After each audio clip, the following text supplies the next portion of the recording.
Hello दोस्तों, नमस्कार। एक बार फिर से स्वागत है आपका हमारे इस चैनल जेपी नर्सिंग गाइडर में। जैसा कि दोस्तों आपको पता है कि प्रीलिम्स और मेंस का एग्जाम होने वाला है और प्रीलिम्स और मेंस में क्या क्या डिफरेंसेस रहने वाले हैं मैंने आपको बहुत अच्छे से क्लियर कर चुका हूँ पिछली वीडियो में। बस अब आपको फोकस करना है कि बहुत सारे बच्चे मेरे पास स्टूडेंट से क्वेश्चन आ रहे हैं कि सर पीआर आधा पढ़ लूँ उससे प्रीलिम्स निकल जाएगा, सर टारगेट टाइप पढ़ लूँ सिर्फ सर उससे मेरा प्रीलिम्स निकल जाएगा, सर 10 दिन बचे हैं, सर क्या कुछ और एक्स्ट्रा मैं पढ़ सकता हूँ, सर इमेज बेस्ड क्वेश्चन पढ़ूँ क्या, सर प्रोसीजर बेस्ड क्वेश्चन पढ़ूँ क्या मैं। तो इतने सारे क्वेश्चन बच्चों के मन में घूम रहे हैं और इतने सारी क्वेरीज मेरे सामने आ रही है, तो इसी वजह से मैंने एक वीडियो बनाने का निश्चय किया।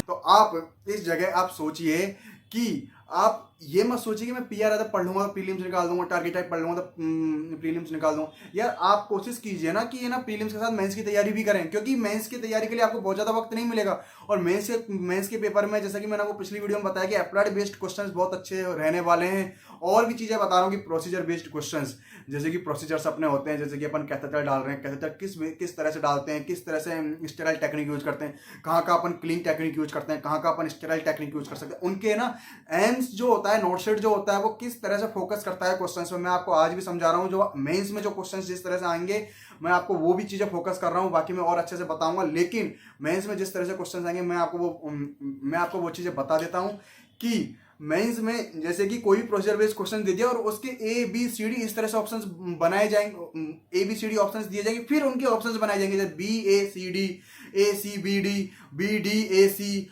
ए डी बी सी। तो इस तरह से ऑप्शंस बनाए जाएंगे। तो वहां पर आपको जब तक आपके कंसेप्ट क्लियर नहीं होंगे दोस्तों, अब रेक्टाफिकेशन खत्म हो चुका है।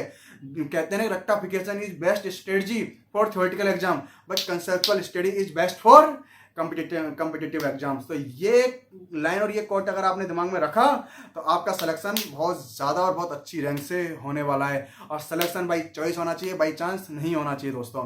तो बस इसी तरह से मेंस के लिए आपको मैंने बताया इस तरह से फोकस करना है। और जो लोग पूछ रहे हैं मुझसे पीआर आधा वो टारगेट आई, हाँ दोस्तों बिल्कुल पीआर आधा वो टारगेट, देखो पीआर आधा वो टारगेट आई में क्या डिफरेंस है, मेजर डिफरेंस मैं आपको बता दूं कि पीआर आधा अगर आप करोगे ना तो मेरे अकॉर्डिंग आप प्रीलिम्स में बहुत ज्यादा फायदा देखने को मिलेगा, तो आपको पीआर आधा से देखने को मिलेगा।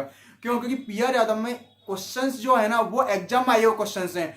तो एक क्वेश्चन कितने सारे एग्जाम्स में आया हुआ है और उसकी लैंग्वेज किस किस तरह से चेंज हो सकती है, समझ रहे हो। पीआर यादव में आपको एक ही क्वेश्चंस की लैंग्वेज चेंज होकर आंसर वही देखने को मिलेगा आप क्वेश्चंस करोगे तो, ठीक है। और टारगेट टाइम में आपको क्वेश्चंस की क्वांटिटी मिलेगी कि आप है ना एक ही टॉपिक एक्लेम्सी के ऊपर आप कितने सारे क्वेश्चंस कर सकते हैं, ट्रैकियोस्टोमी के ऊपर आप कितने सारे क्वेश्चंस कर सकते हैं, ईटी ट्यूब के ऊपर आप कितने सारे क्वेश्चंस कर सकते हैं। तो इस तरह से आपको बहुत ज्यादा आपको क्वांटिटी मिलेगी टारगेट आई में।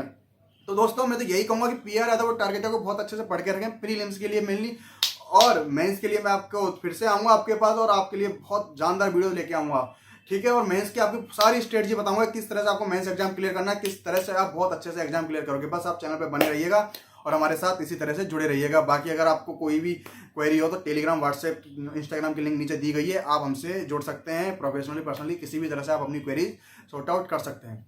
धन्यवाद।